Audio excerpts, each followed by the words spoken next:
உம்முடைய தெய்வீக அருளை நம்பி வந்திருக்கிற உம்முடைய பிள்ளைகளுக்கு உம்முடைய திருவாக்குகளால்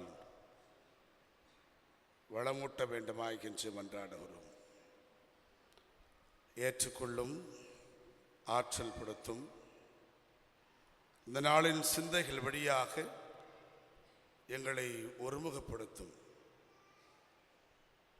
எங்களோடு உரையாடி உறவாடி உம்முடைய அன்பை நிலைத்திருக்க செய்யும். எங்கள் ஆண்டவரும் மீட்பருமாகிய இயேசு கிறிஸ்துவின் வழியாய் வேண்டிக் கொள்கிறோம். தாயும் தந்தையுமாகிய அன்பின் நல்ல கடவுளே, ஆமென். கிறிஸ்துவுக்குள் அன்பான உறவுகளே, அருமை திருச்சபையாரே, உங்கள் அனைவரையும் ஆண்டவராகிய இயேசு கிறிஸ்துவின் திருப்பெயரிலே வாழ்த்துகிறேன். ஆண்டவருடைய நிறைவான அருளும் ஆற்றலும் வழிநடத்தலும் பாதுகாப்பும் நம் அனைவரோடும் எப்பொழுதும் நிலைத்திருப்பதாக. இந்த நாளிலே நம்மோடு இணைந்து வழிபாட்டில் பங்கெடுத்து கடவுளை மாட்சிப்படுத்திக் கொண்டிருக்கிற அன்பு ஆயர் அருள்பணி புனிதா அன்பு தங்கை அவர்களுக்கு உளமார்ந்த நன்றிகளை, வாழ்த்துக்களை தெரிவிக்கிறேன். ஒரு பள்ளிப்பட்டு ஆயரிடத்தினுடைய ஆயர் தலைவர், அவரோடு இணைந்து அவருடைய திருச்சபையின் உறவுகள் நம்மோடு இந்த நாளில் பங்கெடுத்து ஒரு குடும்பத்தின் பேரப்பிள்ளைக்கு திருமுழுக்கின் வழியாக கிறிஸ்துவின் மந்தைகளை இணைப்பதற்காக வந்திருக்கிறார்கள். அந்த குடும்பத்தின் மக்கள் ஒவ்வொருவரையும் வாழ்த்து வரவேற்பதில் மகிழ்ச்சி அடைகிறேன். இந்த நாளின் திருமறை பாடங்களை அடிப்படையாக வைத்து இந்த நாளின் சிந்தைகளை ஒருமுகப்படுத்த கடவுள் நமக்கு அருள் செய்வாராக. உணவருந்த வாருங்கள், உயிர்த்த ஆண்டவரின் அழைப்பு. இந்த தலைப்பில் இந்த நாளின் சிந்தையை ஒருமுகப்படுத்த நம்முடைய பேராயம், நம்முடைய தென்னிந்திய திருச்சபை நமக்கு அழைப்பு விடுத்திருக்கிறது. கலோக்கியெல்லாம் சொல்லணும்னா, சாப்பிட வாங்கப்பா என்று அழைக்கிற ஆண்டவர். இந்த குரல் எல்லா குடும்பத்திலும் அம்மாவின் குரல். நேரமாச்சுப்பா, சாப்பிட வாங்க. எல்லாவற்றையும் தயார் செய்துவிட்டு மற்ற பணிகளில் இருக்கிறவர்களெல்லாம் அவரவர் பணியில் இருப்பாங்க. சிலது டிவி பார்த்துனுக்கும், சிலது கேம் ஆடினிருக்கும், சிலது கதை பேசினுக்கும், ஊர் கதை பேசினுக்கும். அம்மா அடுப்படியிலிருந்து எல்லாம் செஞ்சுட்டு வேர்த்து வெனக்கட்டு தொடச்சிக்கினே வந்து, அப்பா ஆயிடுச்சுப்பா வாங்கப்பா சாப்பிட்லாம். அம்மாவின் அன்பு குரல் எல்லோருடைய வயிற்று தேவையை நிறைவாக்குகின்ற அந்த தாயுள்ளம் கடவுளுக்கே உரியது என்பதை நாம் உணர்ந்து கொள்ள அழைக்கப்படுகிறோம். ஒவ்வொரு வீட்டிலும் கடவுள் இருக்கிறாருன்னா அது அம்மா தான்.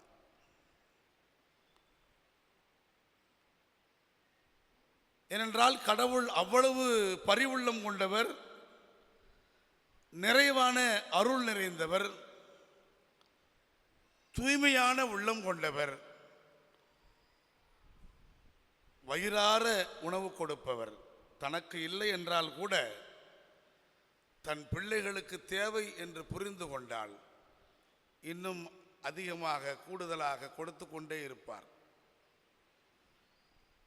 அங்கே கிச்சனில் மேபி சில நேரத்தில் கரண்டை விட்டு தள்ளினா கடைசி சவுண்டு கேட்குற நிலைமை கூட ஆகிடும்.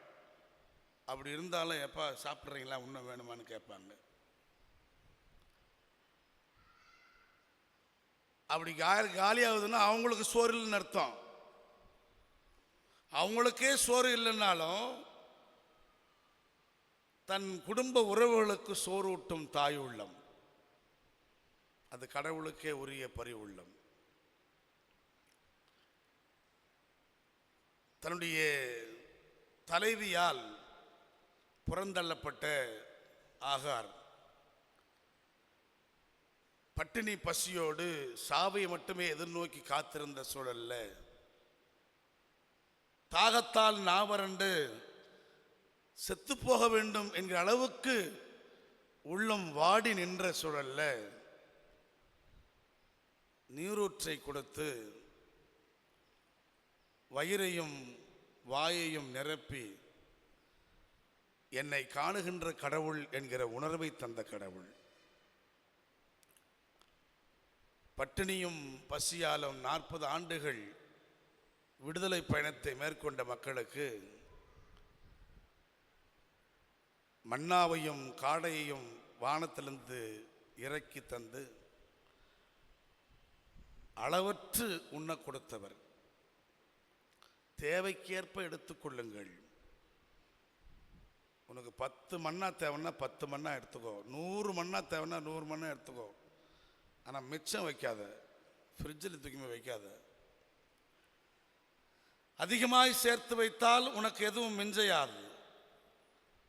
யாருக்கும் கிடைக்காமல் போனால் அவர்களுக்கு இல்லை என்கிற நிலை ஏற்படாது. இந்த உணவிலே சமத்துவத்தை கற்றுக் கொடுத்த கடவுள். எல்லோருக்கும் எல்லாம் நிரப்பப்பட வேண்டும். 1000 பேர் ஆண்டவரை சூழ்ந்து அவருடைய வார்த்தைகளை கேட்டுக்கொண்டிருக்கும் பொழுது அவர்கள் மீது பரிவு கொண்டு அவர்களுக்கு சோறு போட வேண்டும் என்று வாக்குரைத்த கடவுள். வீட்டுக்கு அனுப்பி வைக்கலாம், அவரவர் போய் சாப்பிட்டு வரட்டும் என்று பரிந்துரை வரும்பொழுது வேண்டாம், அனுப்ப வேண்டாம், இங்கேயே கொடுங்கள். அனுப்பினால் அவரவர் வசதிக்கேற்ப அவரவர் உண்பார். எல்லோருக்குமான உணவு, எல்லா தேவைக்குமான உணவு நிரப்பப்படாது. வசதி மிகுந்தவர் பெரிய ஹோட்டலில் போய் நல்ல பிரியாணி சாப்பிட்டு வருவார்.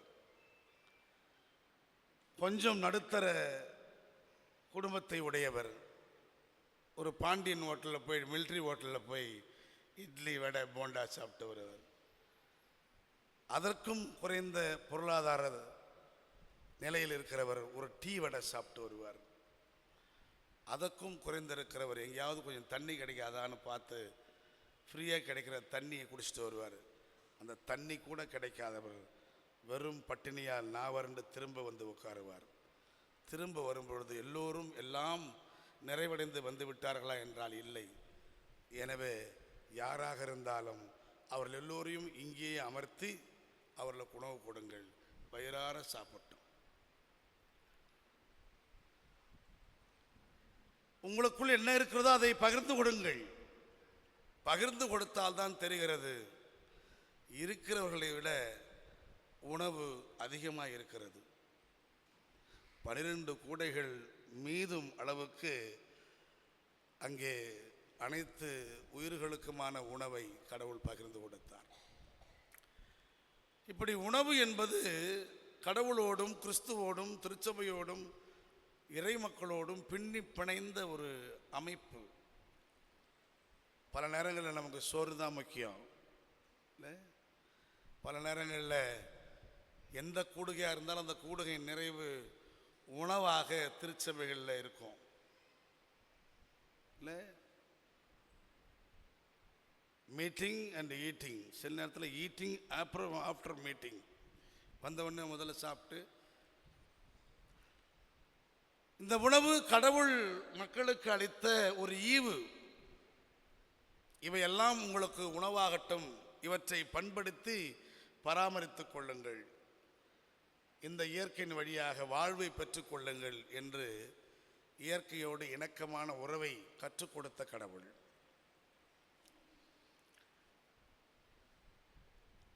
இப்படி உணவு தேவை இருக்கும் பொழுது தன் வார்த்தைகளால் கூட வளமூட்டக்கூடிய ஆண்டவர் உடல் சார்ந்த உணவின் தேவைகளையும் சந்திக்கிற ஆண்டவராக இருக்கிறார்.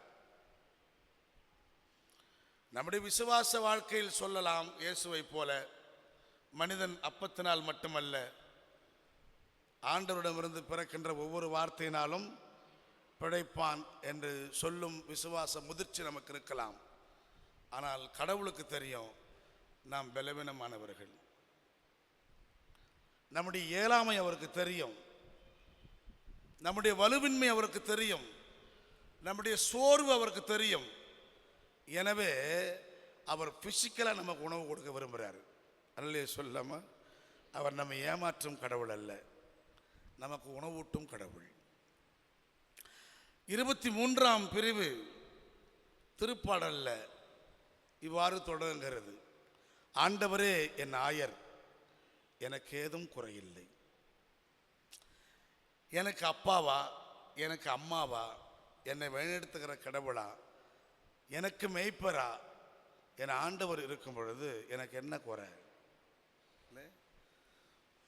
ஒரு குறைவும் இல்லை. ஏனென்றால் என் குறைகளை எல்லாம் அவர் நிறைவாக்குவார். நிறைவை மட்டுமே எனக்கு கொடுக்கிற கடவுள் ஒரு நாளும் என்னை குறைவோடு விட்டுவிட மாட்டார். இந்த நம்பிக்கையிலே இந்த ஆக்கியோன் பாடுகிறான்: ஆண்டவரே எனக்கு ஆயர், எனக்கு ஏதும் குறையில்லை. அடுத்த வரி சொல்லுது: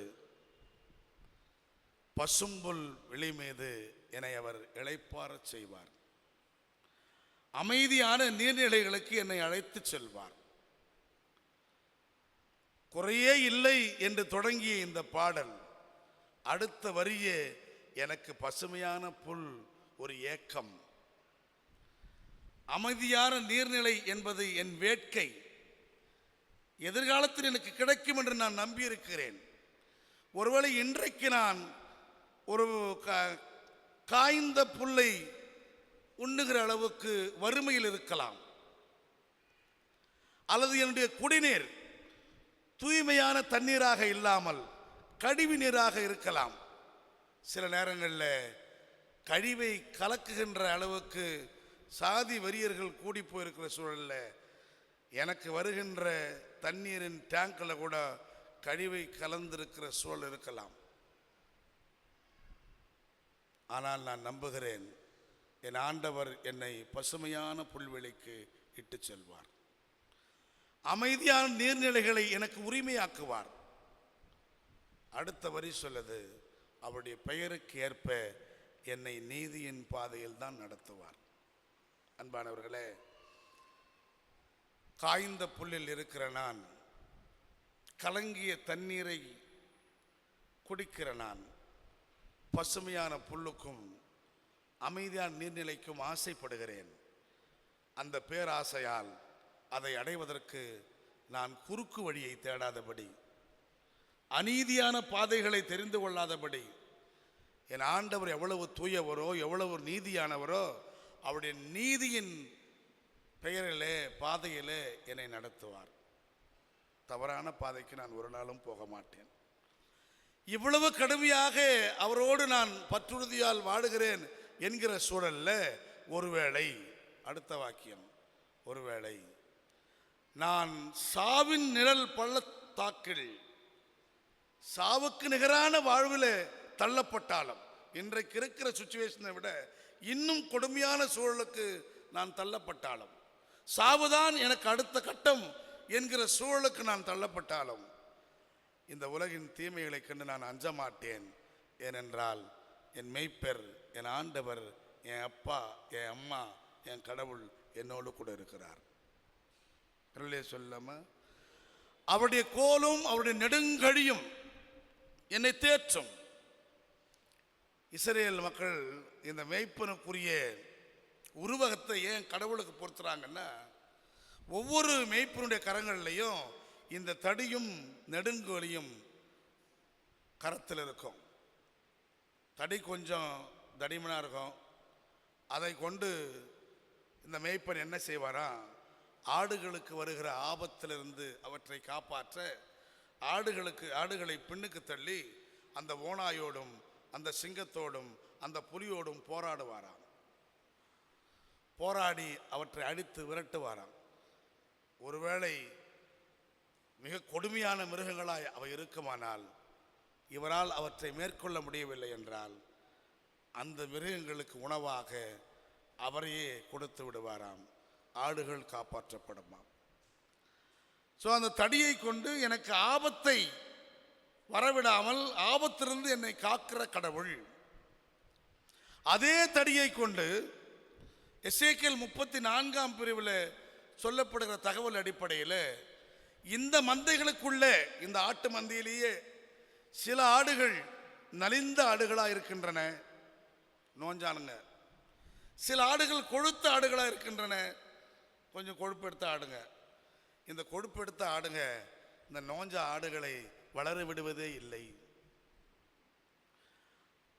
அவர்கள் மீது இவர்கள் சவாரி செய்கிறார்கள், அவர்களின் பங்கை கூட இவர்கள் பிடுங்கி விடுகிறார்கள். எனவே அப்படிப்பட்ட நலிந்த ஆடுகளின் சார்பில் நின்று கொழுத்த ஆடுகளை இந்த தடி கொன்று அடித்து நெறிப்படுத்துவாராம்.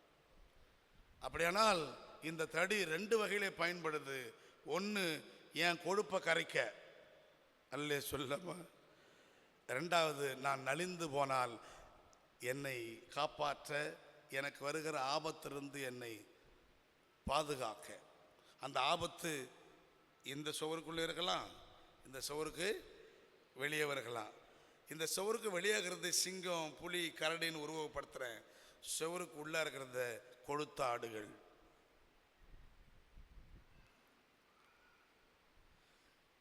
அப்படி பாதுகாக்கிறவர், நெறிப்படுத்துகிறவர் என்கிற நிலையிலே ஒரு பக்கம் இருக்க, அடுத்த பகுதி நெடுங்கழி, நீளமான குச்சி.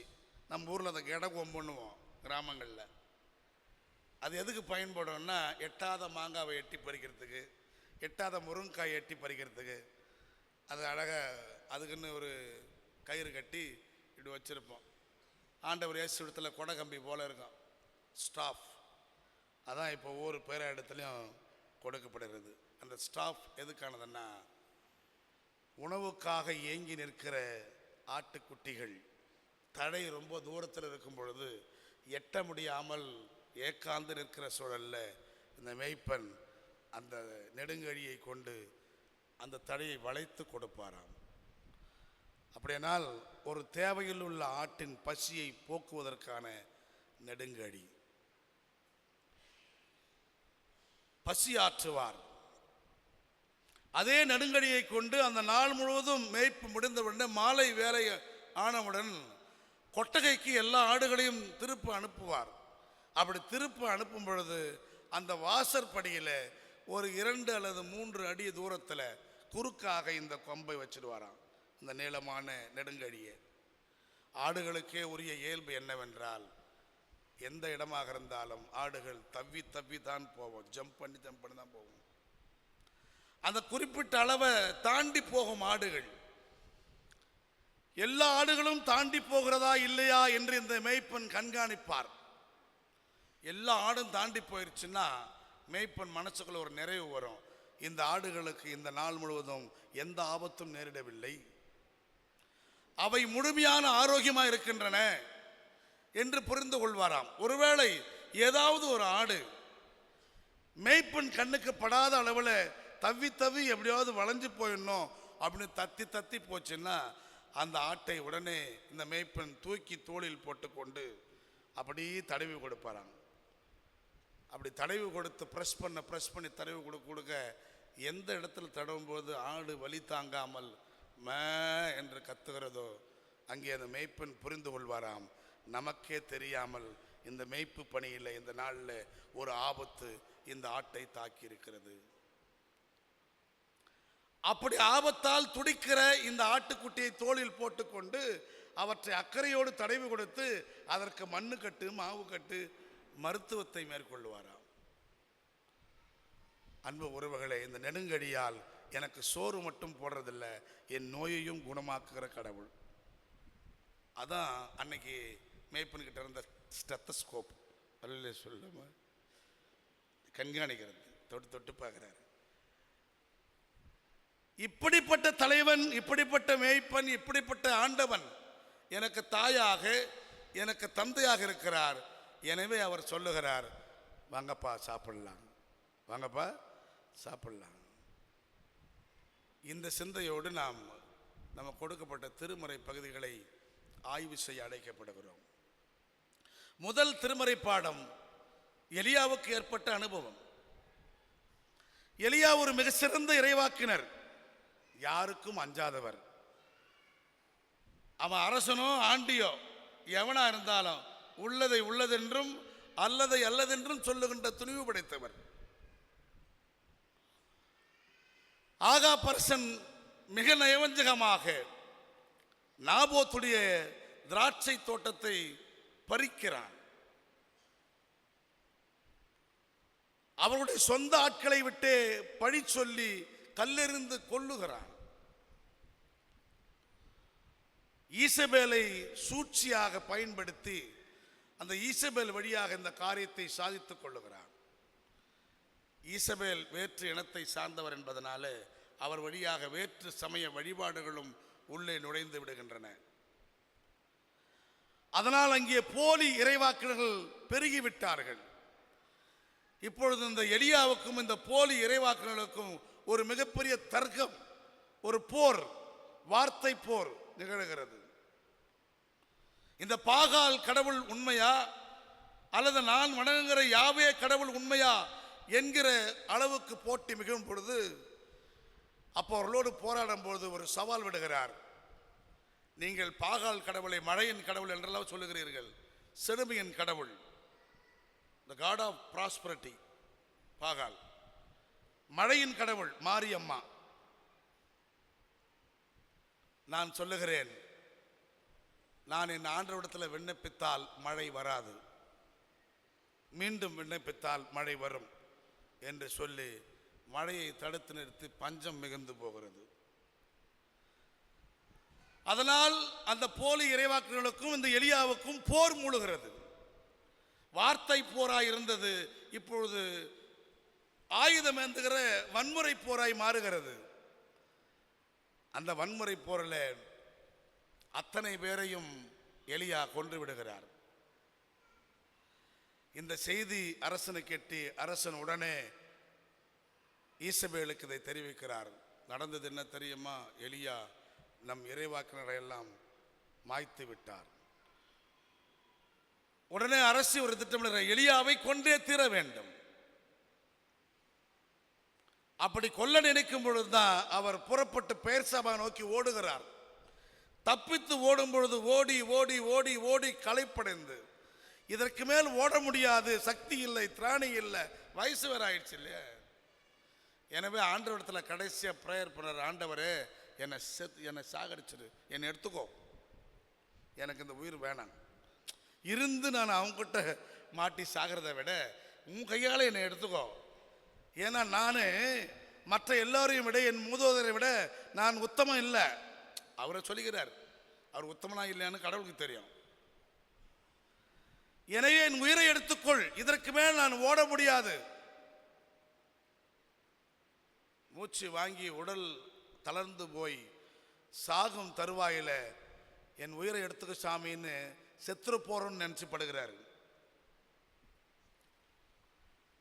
அப்படி சோர்வு உற்ற நிலையில, வலுவற்ற நிலையில படுத்து கொள்ளுகிற இந்த எலியாவை கடவுள் தட்டி எழுப்பி சாப்பாடு ஆக்கி வச்சு பக்கத்தில் வச்சுக்கிறாரு. எழுந்து சாப்பிட்றான்றாரு. அல்லையே சொல்லாம எழுந்து சாப்பிடு.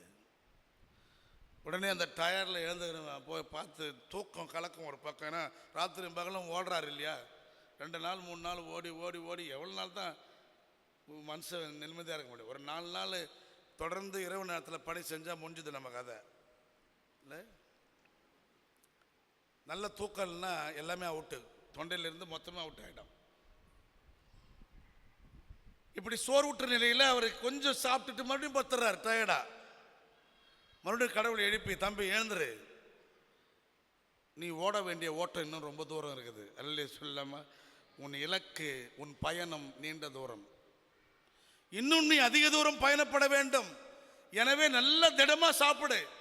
2வது தடவை எழுப்பி உட்கார்ந்து சாப்பிடுன்றார். நிறைவா சாப்பிட்றார். அல்ல சொல்லாம,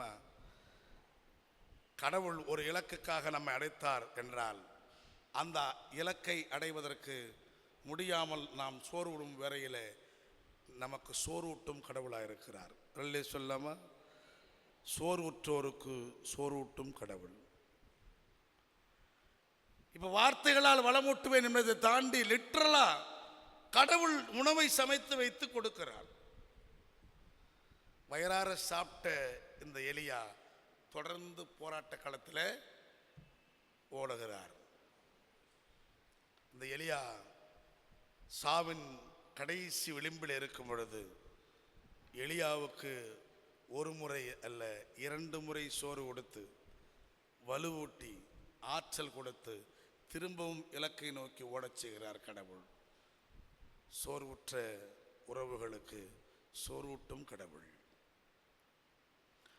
அதே புரிதல் அடிப்படையில் நாம் நற்செய்தி பகுதிக்கு வருவோமானால், இங்கே பேதுரு ஒரு கட்டத்தில் தன் சீடர்கள் எல்லோரும் சூழ்ந்திருக்கிற பொழுது, நண்பர்கள் எல்லோரும் சூழ்ந்திருக்கிற பொழுது, நான் மீன் பிடிக்க போகிறேன் என்று சொல்றார்.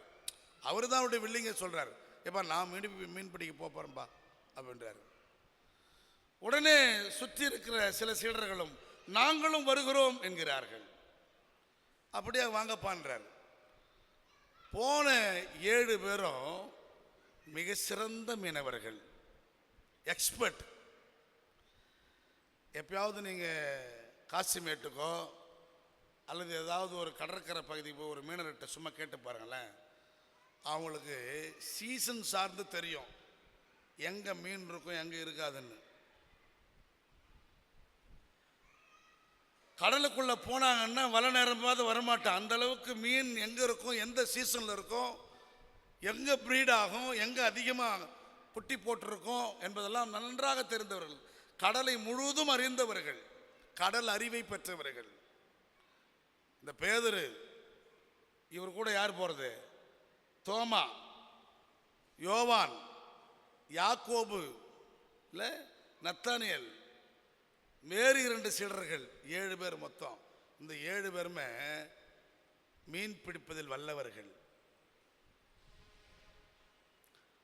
நான் மீன் பிடிக்க போகிறேன் என்று பேதுரு சொல்ல, இவர்களும் நாங்களும் வருகிறோம் என்று சொல்லி புறப்படுகிறார்கள்.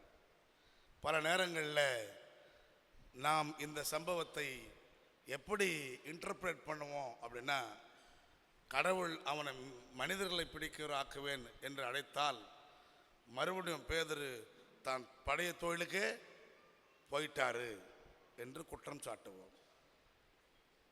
அது உண்மைதானா என்பதில் கொஞ்சம் கூட நம்ம ஆய்வு செய்து பார்ப்பதே இல்லை. மீண்டும் அவர் பழைய தொழிலுக்கு போக வேண்டிய தேவை என்ன இருக்கிறது? இந்த பகுதி யோவான் 21ஆம் பிரிவிலே வருகிறது.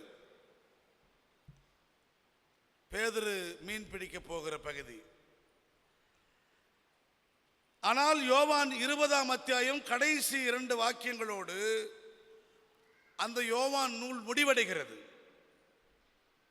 என்ன சொல்றாருன்னா, 30ஆம் வாக்கியம் 31ஆம் வாக்கியம் 20வது சாப்டர்ல, வேறு பல அரும் அடையாளங்களையும் இயேசு தம் சீடர்கள் முன்னிலையில் செய்தார், அவையெல்லாம் இந்த நூலில் நான் எழுதவில்லை. எழுதுறதுக்கு போட இடம் போதலை, எல்லாத்தையும் எழுதுறதுக்கு பைபிள் பத்தாது. இயேசு செஞ்ச எல்லா அற்புதத்தையும் எழுதணும்னா.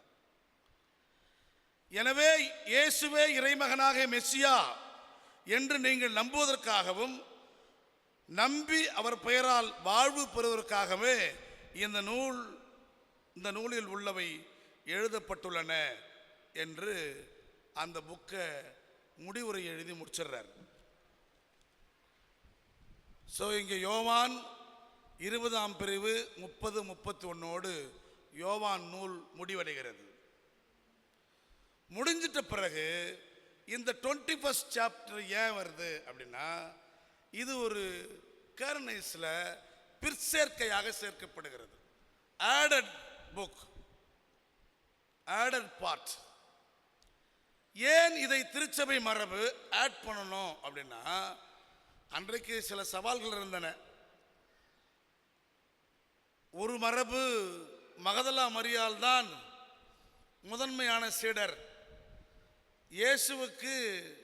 இயேசுவால் முதல் காட்சி கொடுக்கப்பட்டு ஆற்றல் பெற்றவர் என்கிற அளவில் மகதலா மரியாளுடைய லீடர்ஷிப்பை சிலரும், இல்லை பேதுரு தான் முதன்மை என்று பேதுருவின் லீடர்ஷிப்பை சிலரும் பின்பற்றுற சூழலில் திருச்சபை மரபு பேதுருவை தலைமைத்துவமாக முன்னுரைக்க வேண்டும் என்பதற்காக அவர்கள் வாழ்வில் நடந்த அனுபவத்தை மீண்டும் ஒரு பகுதியாக பதிவு செய்து அதை பிற்சேர்க்கையாக சேர்க்கிறார்கள். எனவே இது ஆடட் புக்கு. இந்த புக்குக்கு ஒரு பர்பஸ் உண்டு.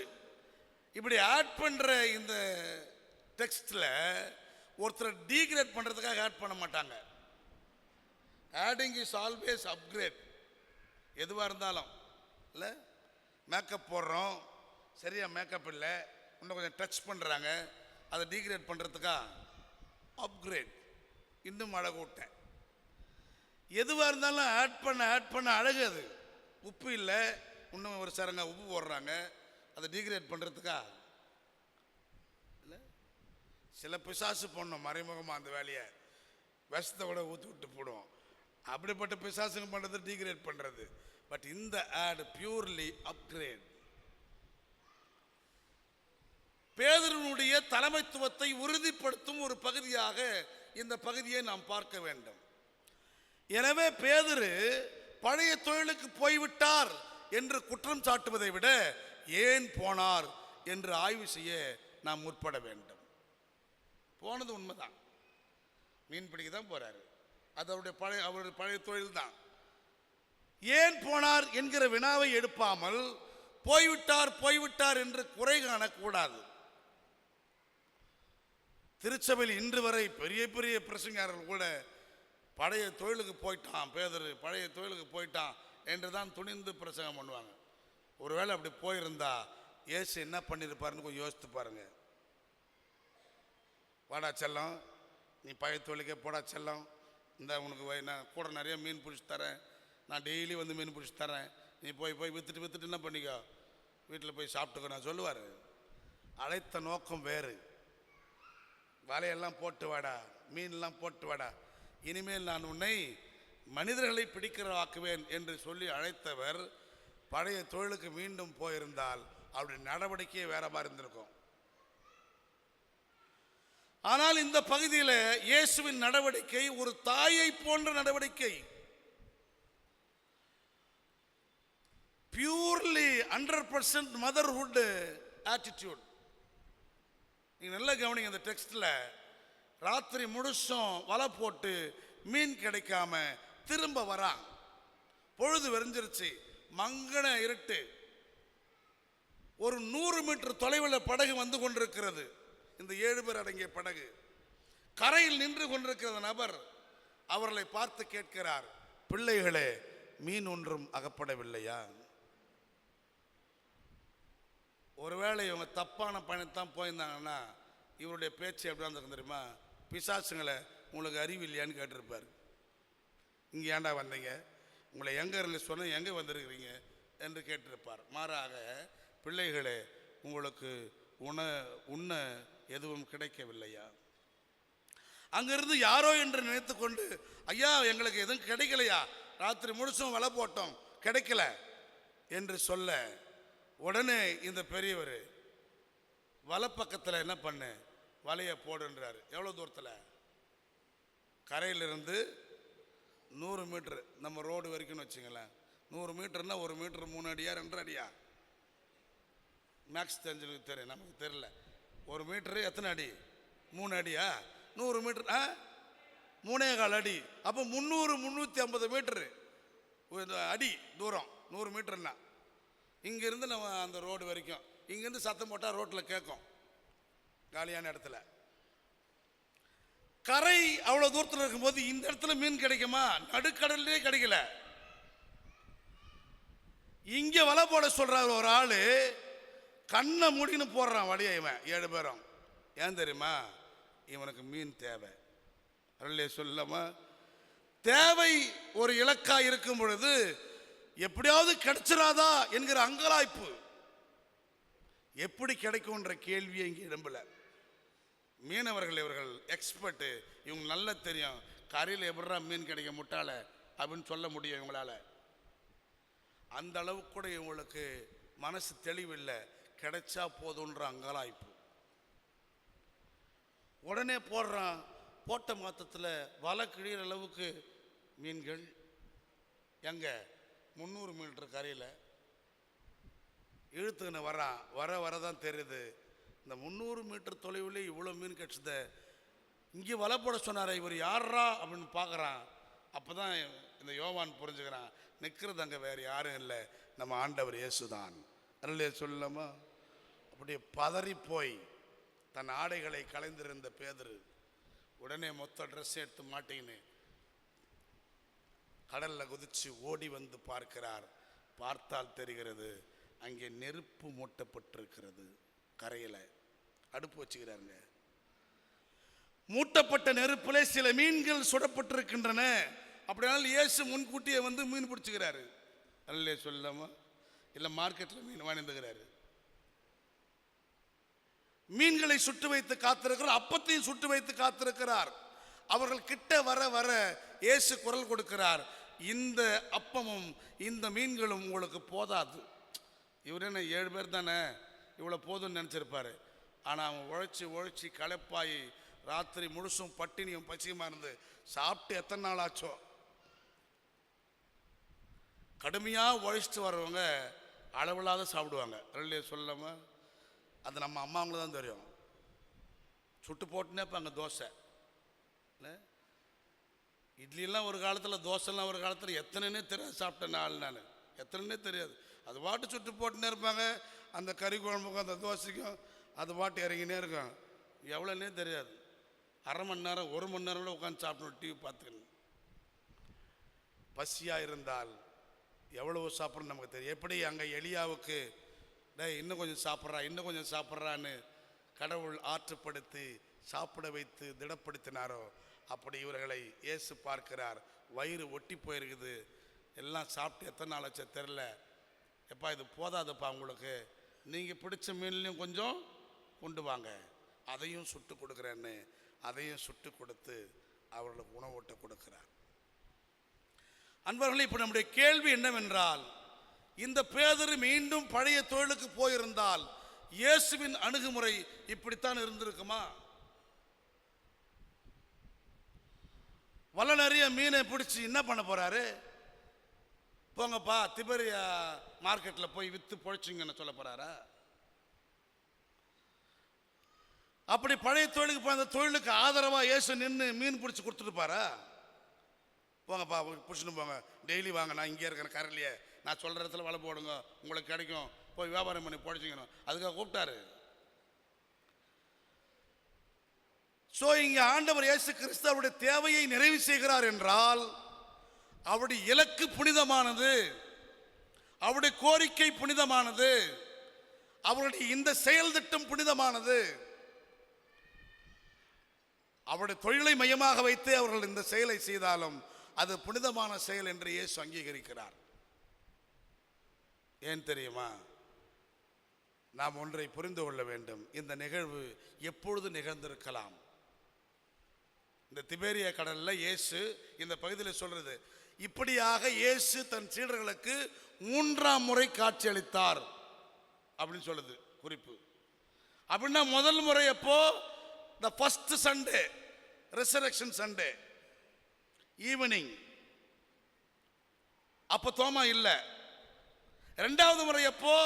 because of Thoma, second Sunday, 8th day. அப்படின்னா after 8th day. அப்போ ஆஃப்டர் 8th day எப்போ நடந்திருக்கும்? இவர் மறுபடியும் பழைய தொழிலுக்கு போயிட்டாரு அப்படின்னு நம்ம எப்படி புரிஞ்சுக்க முடியும்? இவர் பழைய தொழிலுக்கே போறாரு அப்படின்னு நினைச்சாலும் இவர் எப்போ போயிருப்பாரு அப்படின்னா ஆஃப்டர் பெண்டிகாஸ்டல் டே போயிருக்க மாட்டார். ஆஃப்டர் பெண்டிகாஸ்டல் டேன்னா 50வது நாள். இந்த 8th டேல இருந்து 50வது நாளுக்கு அப்புறம் போயிருக்க மாட்டார். ஏன் போயிருக்க மாட்டாருன்னா 50வது நாளில் அவர் கொடுத்த முதல் அருளுரையால், முதல் பிரசங்கத்தால் 3000 விசுவாசி மாட்டிக்கினான். சொல்லே சொல்லாம 3000 யூதர்கள் மனம் மாறி விட்டார்கள். ஒரு விசுவாசி கிடைச்சாலே ஒண்ணுமே படிக்காத இந்த சாம்பிராணி தன்னை பாஸ்டர்னு சொல்லிக்குது.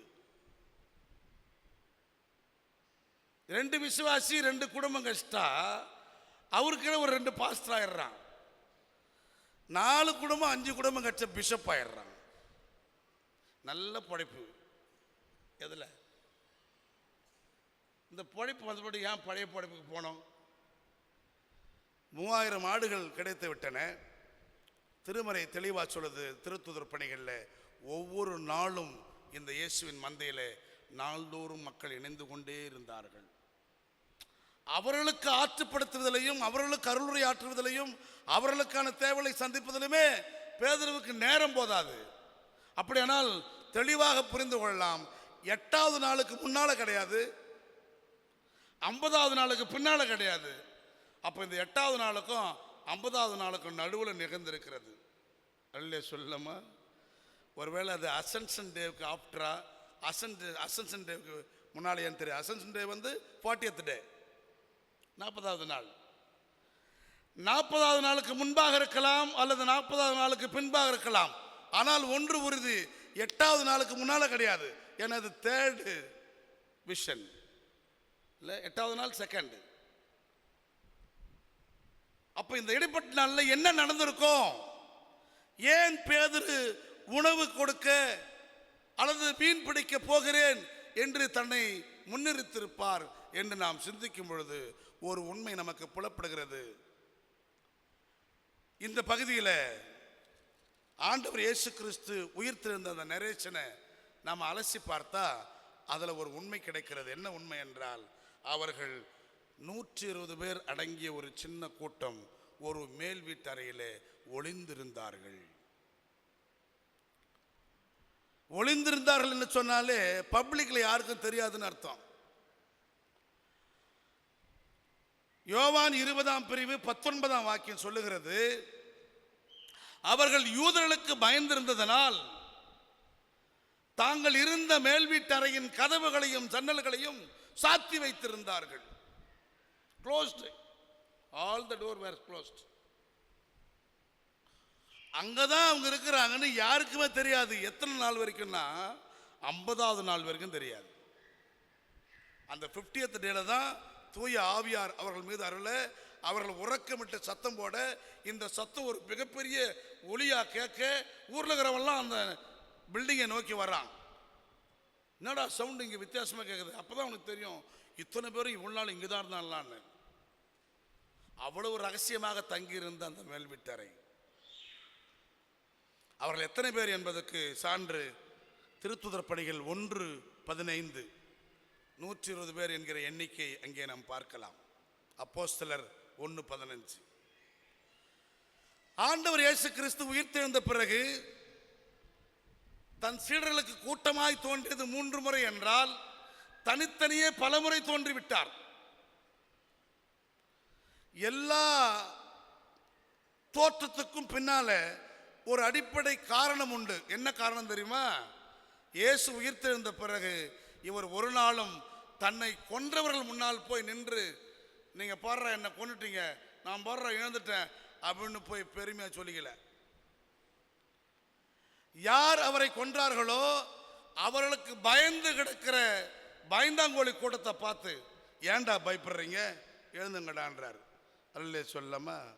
இந்த உலகத்தில் நமக்கு உபத்திரவம் உண்டு, துரைத்தனங்களோடும் அதிகாரங்களோடும் போராட்டம் உண்டு. அந்த போராட்டத்தை மேற்கொள்ள நமக்கு என்ன தேவை? ஆற்றல் தேவை. அந்த ஆற்றலை இயேசு கொடுக்க விரும்புகிறார். கல்லே இல்லாத முள்ளே இல்லாத பாதை தேவையில்லை. கல்லு இருக்கும் முள்ளு இருக்கும்.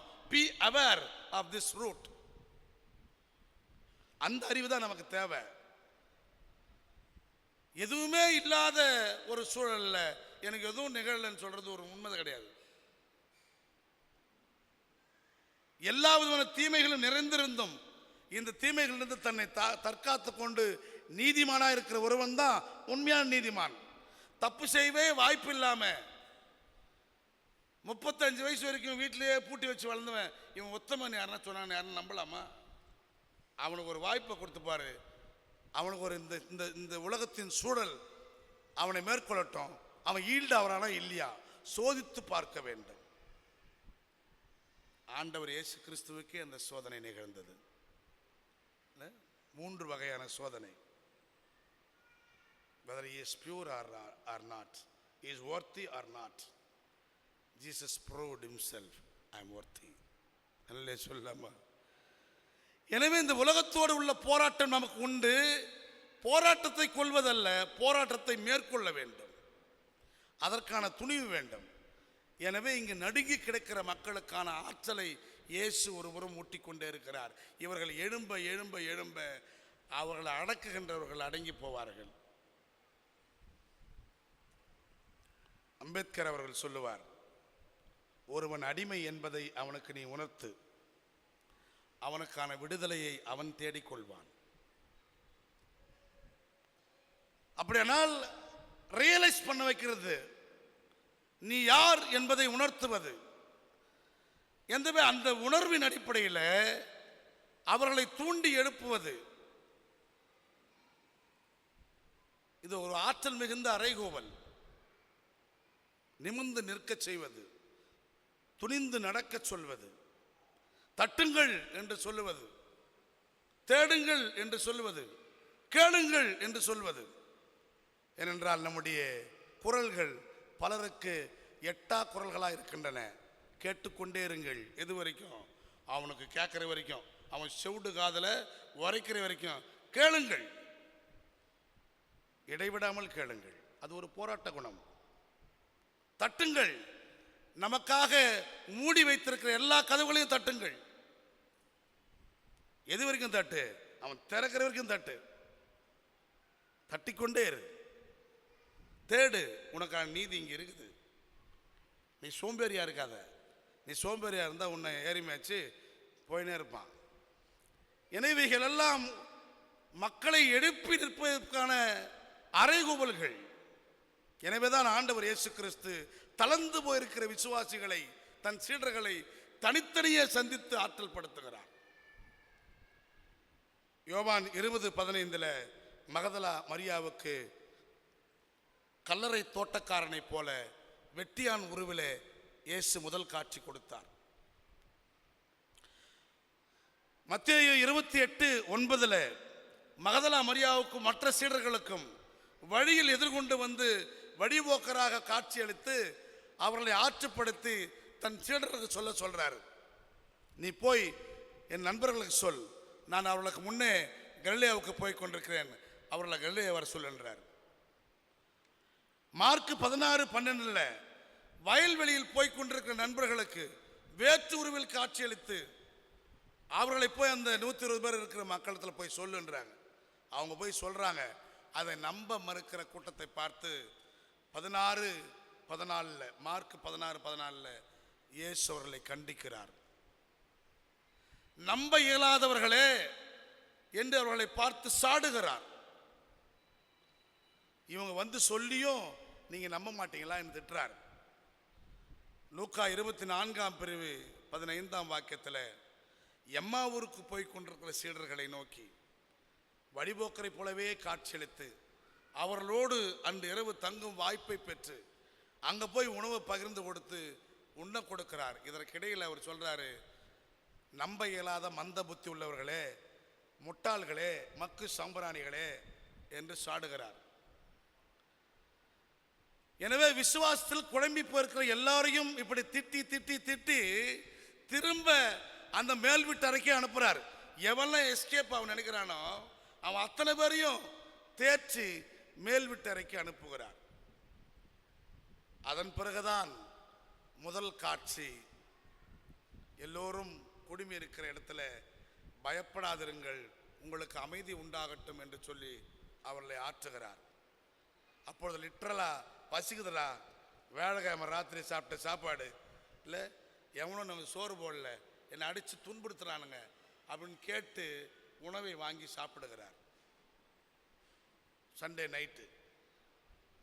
செகண்ட் வீக்கு தோமாவுக்காக வந்து அறிமுகமாகிறார். அப்ப தோமா ஒரு அறிக்கை செய்கிறார், என் ஆண்டவரே என் கடவுளே என்றார். இப்ப நம்ம கேள்வி என்னன்னா, தோமாவுடைய இந்த ஸ்ட்ராங் அறிக்கைக்கு பிறகு, என் ஆண்டவரே என் கடவுளே என்று சொன்ன அறிக்கைக்கு பிறகு தோமா மறுபடியும் தொழிலுக்கு போவாரா? ஏன்னா தோமாவும் பேதுருவோட போறார். அன்பு உறவுகளே, இத்தனை பேரும் ஒவ்வொரு நபரையும் தனித்தனியாக சந்திக்கிற ஆண்டவர் மூன்றாம் முறையாக இங்கே சந்திக்கிறார். இந்த சந்திப்பின் நோக்கம் என்ன என்றால், மீண்டும் தளர்ந்து போயிருக்கிறவர்களுக்கு ஆற்றல் கொடுத்து அவருடைய தேவையை சந்தித்து அனுப்புகிறார். என்ன தேவை என்றால், இந்த 120 பேரும் ஒரு மேல் வீட்டு அறையில், ஒரு பஜாரில் இருக்கிற மேல் வீட்டு அறையில் இருக்கிறாங்க. அங்கதான் அவங்க இருக்கிறாங்கன்னு யாருக்குமே தெரியாது. ரகசியமான இருப்பு. அந்த ரகசியமாக இருக்கிற இடத்துல எவ்வளோ பெரிய பணக்காரனாக இருந்தாலும் 120 பேருக்கு எத்தனை நாளைக்கு சோறு போட்டிருக்க முடியும்? இல்லை, இங்கே இருக்கிறவங்கள நாங்கள் தான் சோ வெல்த்தி அப்படின்னு யாருன்னா கை எடுத்துங்களேன். உங்ககிட்ட நான் கேட்குறேன், ஒரு 50 பேருக்கு யாருக்கும் தெரியாமல் ஒரு 10 நாள் சோறு போட முடியுமா உங்களால்? உங்கள் வீட்டில் இருக்கிற அரிசி பருப்பு வச்சு பணம் இருக்கும். ஆனால் நீங்கள் உங்கள் வீட்டில் இருக்கிற இருப்பை வச்சு போட முடியுமான்னா போட முடியாது. பணம் இருக்குது, நான் போய் மார்க்கெட்டில் வாங்குறேன்னு சொன்னால் வழக்கமாக வாங்குற 1 கிலோ தக்காளிக்கு நீ 20 கிலோ தக்காளி கேட்டால் கேள்வி கேட்பான் அவன். என்ன சார் வீட்டில் விசேஷமானுவான். நீ ஒவ்வொரு நாளும் 20 கிலோ வாங்கணும். யாருக்கு? இந்த 120 பேருக்கு போடுறதுக்கு ஒவ்வொரு நாளும் 20 கிலோ வாங்கணும். பண்டக்காவோ தக்காளி எதுவாக இருந்தாலும் நீ பணமே வச்சிருந்தாலும் யாருக்கும் தெரியாமல் இந்த 120 பேரையும் எந்த பெரிய அப்பாட்டக்கராலும் சோறு கொடுத்து காப்பாற்றிருக்க முடியாது. ஏன்னா இவங்க போய் மார்க்கெட்டில் வாங்கியிருந்தாங்க 144 செக்ஷன் ஆல்ரெடி. யாரெல்லாம் இயேசுவோடு இருந்தார்களோ அவர்களெல்லாம் சந்தேகத்தின் பேரில் கிடைச்சா கூட கைது பண்ணிடுவான். அதனால தான் விசாரணையின் போது பேதுருவை பார்த்து ஒரு பொம்பளை கேட்குது, எங்க நீ கூட அந்த ஆள் கூட எந்த மாதிரி இருக்குது, உங்களை பார்த்துக்கிறேன்னு. இல்லை இல்லைங்க, எனக்கும் அவருக்கு சம்மந்தம் இல்லை. சம்மந்தம் இருக்குதுன்னா அன்னைக்கு அவர் கைது. இப்படிப்பட்ட பதற்றமான சூழல்ல யாருக்கும் தெரியாமல் இந்த 120 பேர் அடங்கிய பெரிய கூட்டத்திற்கு இந்த வீட்டு ஓனரால் உணவு கொடுக்க முடியவில்லை. வெளியிலும் உணவு வாங்கி வர முடியவில்லை. எனவே பசியால் வேதனையால் இவர்கள் செத்து கொண்டிருக்கிறார்கள். இயேசு சிம்பிளா சொல்லிட்டு போட்டாரு, என்னன்னு, நான் சொல்ற நாள் வரைக்கும் நீங்க இங்கே இருங்கன்ட்டாரு. தூய ஆவியார் உங்களை ஆட்கொள்ளும் நாள் வரை நீங்கள் இங்கே இருங்கள். அன்று தொடங்கி நீங்கள் எருசலேமிலும் யூதாவிலும் கலிலேயாவிலும் சமாரியாவிலும் உலகின் கடையெல்லை வரைக்கும் எனக்கு சாட்சிகளா போங்கன்றாரு. அது எத்தனை நாள்னு சொல்லவே இல்லைங்க. அவரு இருங்கன்ட்டு போட்டாரு. எத்தனை நாள் தான் இருக்க முடியும்? அன்பு உறவுகளே, இந்த சுச்சுவேஷன்ல தான் இந்த 120 பேரும் உண்ண முடியாமல், சாப்பாடு இல்லாமல் செத்து பிழைக்கிற சூழல் வரும்பொழுது பேதுரு துணிஞ்சு ஒரு முடிவெடுக்கிறாரு. எனக்கு தெரிஞ்ச தொழிலை கொண்டு நான் மீன் பிடித்து வந்து இந்த 120 பேருடைய பசியை ஆற்றப் போகிறேன். கை தூக்குறாரு. நாங்களும் வருகிறோம். கை தூக்குறாங்க. அல்லே சொல்லாம அங்கிருந்து அவர்கள் எளிதில் போக முடியாது. இரவோடு இரவாக யாருக்கும் தெரியாமல் மறைந்து மறைந்து மறைந்து ஜம்ப் பண்ணி ஒளிஞ்சு போஸ்டுக்கு நின்று போலீஸுக்கு தெரியாம எருசலேமின் எல்லையை தாண்ட வேண்டும். எருசலேமின் எல்லையை தாண்டிய பிறகு எருசலேமிலிருந்து திபேரியா கடலுக்கு தான் போனோம் மீன் பிடிக்க. ஏன்னா எருசலேமில் கடல் கிடையாது, குளம் கிடையாது, குட்டை கிடையாது. இருக்கிறது ஒரே ஒரு கடல், அது சவக்கடல். அங்கே உயிரினங்கள் வாழாது, அங்கே மீன் இருக்காது, சேறு மிதந்துருக்கும். யாருன்னா எருசலேம் போனவங்க பார்த்துட்டு வந்திருப்பீங்க. நானும் போய் அதில் குளிச்சுட்டு வந்தேன். அப்படியே மிதக்கலாம். வெறும் சேறு தான் இருக்கும், தண்ணி கெட்டியாக இருக்கும், அடர்த்தியாக இருக்கும் தண்ணி. அங்கே உயிரினங்கள் வாழாது.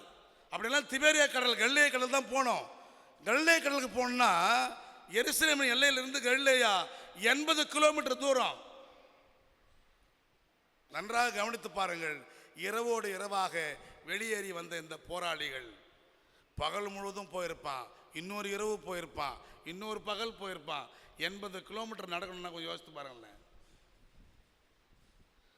பட்டினியாய் அவ்வளோ தூரம் போகிறவன் ஒரு இரவு முழுவதும் வலை போட்டான். இப்போ 3 நாள் ஆயிடுச்சு.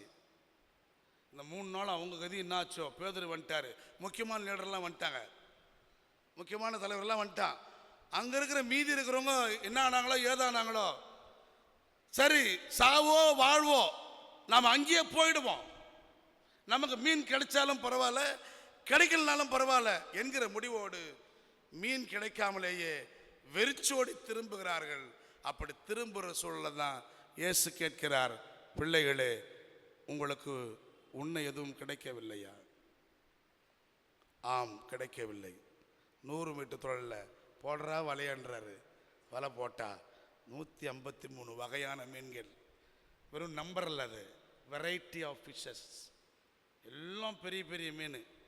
நீங்கள் சொல்கிறல விரால், சிறால், கரால்னு சொல்கிறல மீனுங்க, கண்ட மீன், சங்கரா மீன், கெளுத்தி மீன்ன்ற அத்தனை வகை மீன்களும் கரையில் கொடுத்தாருங்க ஆண்டவர். இல்லையே சொல்லாமல் அப்படி கரையில் வலை நிறைய கொடுக்குற ஆண்டவர் சும்மா இல்லை, கரையில் சோறு ஆக்கி வச்சு காத்திருக்கிறார். பசியாக இருக்கிறார்கள் என்று தெரிந்து இன்னும் கொஞ்சம் மீன் வாங்கி சுட்டு வயிறார கொடுக்குறாரு. இப்போ பசியார சாப்பிட்டுங்கிற இவங்கக்கிட்ட இயேசு கேட்கிறார், பேதுருவே இவர்கள் எல்லோரையும் விட என் மீது உனக்கு அதிகமான அன்பு இருக்கிறதா? என இவர்கள் மீது நீ வைத்த அன்பால், தூய்மையான அன்பால், அப்பழுக்கற்ற அன்பால் உன் உயிரையும் துச்சவென மதித்து இவ்வளவு தூரம் கடந்து வந்திருக்கிறாய். இந்த தொழிலை முன்வைத்து மீன் பிடித்து அவர்களை காப்பாற்ற வேண்டும் என்று விரும்பினாய். இதைவிட ஒரு பெரிய சிந்தை வேறு எந்த தலைவனுக்கும் வந்துவிடப் போவதில்லை. எனக்கு பிறகு நீதாண்டா தலைவன் என்று இயேசு பேதுருவை அங்கீகரிக்கிறார். அதனால தான் சொல்றாரு, பேதுரு இவர்கள் எல்லோரையும் விட என் மீது நீ அதிகமாய் அன்பு வைத்திருக்கிறாயா? ஆம் ஆண்டவரே, அன்பு வைத்திருக்கிறேன். அப்படியானால் என் ஆடுகளை பேணி வளர். இந்தா என் ஆடு, என் ஆட்டுக்குட்டியை காப்பாற்று. மீண்டும் ஒரு முறை, மீண்டும் ஒரு முறை, 3 முறை கேட்டு இந்த ஆடுகளை ஒப்படைத்து விட்டு மனநிறைவோடு இயேசு செல்கிறார். வாப்பா என் பின்னால வா அப்படின்னு கூட்டிட்டு போறார். அன்பு உறவுகளே, இந்த இடத்துல நாம் ஒன்றை புரிந்து கொள்ள வேண்டும். ஒருவேளை பேதுரு பழைய தோளுக்கு போயிருந்தா இயேசு செருப்பிலே அடிச்சிருப்பார். உன்னை கூப்பிட்டது எதுக்கு, நீ எங்கே வந்துக்கிறேன்னு கேட்டிருப்பார். ஆனால் இது பழைய தோளுக்கு போகிற விஷயம் இல்லை. தன்னை நம்பி இருக்கிற கூட்டத்தை காப்பாற்ற ஒரு நல்ல தலைவன் எடுக்கிற முடிவு. மந்த புத்தி உடையவர்களே, அறிவிலிகளேன்னு திட்டுறாரு, முட்டாள்களே, மக்கு சம்பரம்னு திட்டுறாரு. யாரெல்லாம் விசுவாசத்தில் மங்கியிருக்கிறாங்க அவெல்லாம் இவங்களை பார்த்து பிள்ளைகளே என்றார். இல்லை சொல்லமா, என் பிள்ளைகளே உங்களுக்கு மீன் கிடைக்கவில்லையா? வாங்க வயிறு நிறைய மீன் தர என்று வலை நிறைய அனுப்புகிறார். உன் இலக்கு நேர்மையானதாக இருந்தால், நீ இந்த உலகத்துக்குரியவனாக உன்னை நீ கையளித்தால், உன்னை விட சிறந்த தலைவன் இல்லை என்று இயேசு உன்னை அங்கீகரிப்பார்.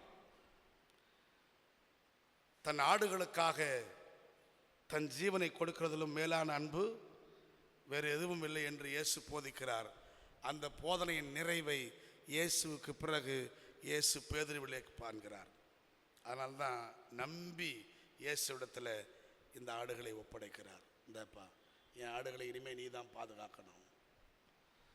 எனவே அன்புக்குரிய உறவுகளே, யாரெல்லாம் இப்படி எலியாவை போல பேதுருவை போல சிறப்பான இலக்கத்தை நோக்கி பயன்படுகிறோமோ, அதை நோக்கி பயணப்படுகிறோமோ, அந்த பயணத்தில் நம் சோர்வுகளை நீக்கவும், நம் வலுவின்மையை நீக்கவும், நம் இயலாமையை போக்கவும் நம் ஆண்டவர் நம்மோடு பயணப்பட்டு வருகிறார்.